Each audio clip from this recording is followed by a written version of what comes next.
আগষ্ট বৃহস্পতিবাৰে প্ৰায় 10:30 মান বজাত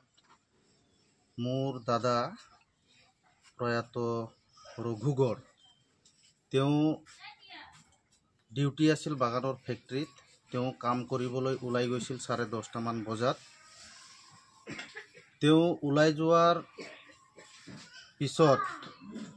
আমাৰ যিটো 7 নম্বৰ লাইনৰ যিটো লাইন ঘৰ আছে শেষ কৰি বাগানৰ মাজে মাজে গৈ আছিল এই বাগানৰ মাজতে এটা সৰু কালভাৰ আছে এই কালভাৰৰ ওচৰত কোনোবা অচিনাক্ত ব্যক্তিয়ে পিছফালেৰে আহি মোৰ দাদা প্ৰয়াত ৰঘুগড়ৰ মূৰত আঘাতপ্ৰাপ্ত কৰে আৰু আঘাতপ্ৰাপ্ত হোৱাৰ পিছত তেওঁ মৃত্যু ঘটে আৰু সেই মৃত্যুক আমি পৰিয়ালৰ হিচাপে ৰহস্যজনক বুলি অনুভৱ কৰিছোঁ আৰু এই ঘটনা আমাৰ পৰিয়ালৰ মাজত এই ঘটনা অকল নহয় যোৱা 29 তাৰিখে হৈ যোৱা ঘটনাই অকল নহয় আৰু বিগত সময়ত তেনেকুৱা ঘটনা হৈ গৈছে আমাৰ পৰিয়ালৰ মাজত তো সেই কাৰণে আমি পৰিয়ালৰ তৰফৰ পৰা অসম চৰকাৰক তথা আমাৰ স্থানীয় প্ৰশাসন আৰু জিলা প্ৰশাসনক আমি দাবী জনাওঁ যে পৰিয়ালৰ তৰফৰ পৰা যে এই দুৰ্বৃত্ত এই দুষ্কৃতিকাৰীয়ে যি হত্যাকাৰীয়ে এই হত্যাকাৰীক অতি সোনকালে আমাৰ স্থানীয় প্ৰশাসন জিলা প্ৰশাসনে প্ৰয়াত্ত কৰি তথা চিনাক্ত কৰি কঠোৰতকৈ কঠোৰতম শাস্তি প্ৰদান কৰে তাৰ কাৰণে আমি পৰিয়ালৰ হৈ দাবী জনাইছোঁ আৰু অসম চৰকাৰকো আমি দাবী জনাইছোঁ যে আমাৰ পৰিয়ালৰ মাজত এটা ঘটনা নহয় দুটা হৈ গৈছে তো সেইটোৰ কাৰণে আমি পৰিয়ালৰ তৰফৰ পৰা দুখ অনুভৱ কৰিছোঁ যাতে এই দুষ্কৃতিকাৰীক চিনাক্ত কৰি আইনীভাৱে কঠোৰতকৈ কঠোৰ শাস্তি প্ৰদান কৰে সেইটোৱে আমি অসম চৰকাৰ আৰু আমাৰ জিলা প্ৰশাসন স্থানীয় প্ৰশাসনক আমি পৰিয়ালৰ তৰফৰ পৰা দাবী জনাইছোঁ যাতে এই দুষ্কৃতিকাৰীসকলক যাতে প্ৰশাসনে উচিত শাস্তি প্ৰদান কৰে আৰু আইনীভাৱে কঠোৰতকৈ কঠোৰ শাস্তি প্ৰদান কৰে সেয়ে আমি পৰিয়ালৰ তৰফৰ পৰা দাবী জনাইছোঁ रात्रि 10:30 बजे रकम तो 1 नंबर 4 नंबर दलंग है दलंग सामने माने मानुष गिला कौन मानुष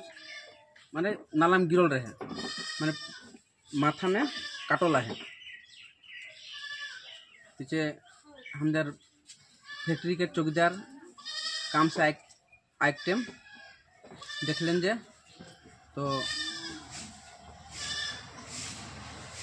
बता रहे हमने के तो हमने गेली जाके देखो तो गिरल रहे नाला में तो हमदर मंजबाट थाना के पुलिस जे मोका काकू के जौन कामटा करे है वो मानुषटा जेनेबा वो हस्ती पाई कास्ते दाबी जाना তোদের কি সন্দেহ কইরা সন্দেহ তো যখন পিছু দিকে কাটটিকে দাউকের চিহ্নাই আহে তো নিশ্চয় কোনো মানুষের কামে লাগে এটা নমস্কাৰ মই অজয় ফুকন আৰু এইখিনিতে সমূহ এনি ভাৰত চেনেলটোৰ যিসকল কৰ্মকৰ্তা আছে সকলোৰে মোৰ ফালৰ পৰা শুভেচ্ছা জ্ঞাপন কৰিছোঁ অসমৰ আচলতে সংবাদ জগতত নতুনকৈ আচলতে এটি আত্মপ্ৰকাশ ঘটিছে আমাৰ নিউজ চেনেল এনি ভাৰত আৰু এনি ভাৰতৰ এটা খুব ধুনীয়া এটা অনুষ্ঠান হ'বলৈ গৈ আছে সকলোৱে জানে আমাৰ সকলোৰে মৰমৰ হাৰ্টথ্ৰব জুবিন গাৰ্গৰ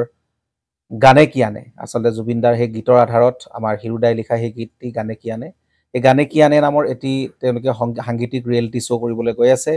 আৰু 15 আগষ্টৰ পৰা গোটেই আৰম্ভ হ'ব প্ৰথম অডিশ্যন অসমৰ ধেমাজি জিলাত আৰম্ভ কৰিব গতিকে সমূহ যিসকল প্ৰতিভা আছে যিসকলে গান ভাল পায় যিসকলে তেওঁলোকৰ নিজৰ প্ৰতিভা আচলতে দেখুৱাব বিচাৰে এই ৰিয়েলিটি শ্ব'ত গানে কি আনে এই প্ৰতিযোগিতাত অংশগ্ৰহণ কৰক আৰু খুব ধুনীয়া আপোনালোকে সুবৰ্ণ সুযোগ লাভ কৰিব লগতে ইয়াতে পুৰস্কাৰ আছেই, বিভিন্ন ধৰণৰ উপহাৰো আপোনালোকে লাভ কৰিব আৰু লগতে এগৰাকী প্ৰতিষ্ঠিত আচলতে এগৰাকী শিল্পী হিচাপে অসমৰ সাংস্কৃতিক জগতত আপোনালোক প্ৰতিষ্ঠা লাভ কৰিব। গতিকে গোটেই অনুষ্ঠানটোলৈ মোৰ ফালৰ পৰা শুভকামনা থাকিল আৰু লগতে এই অনুষ্ঠানটোত আপোনালোকে অংশগ্ৰহণ কৰিব। আমিও আছোঁ আৰু সকলোকে আমি লগ পাম। ধন্যবাদ।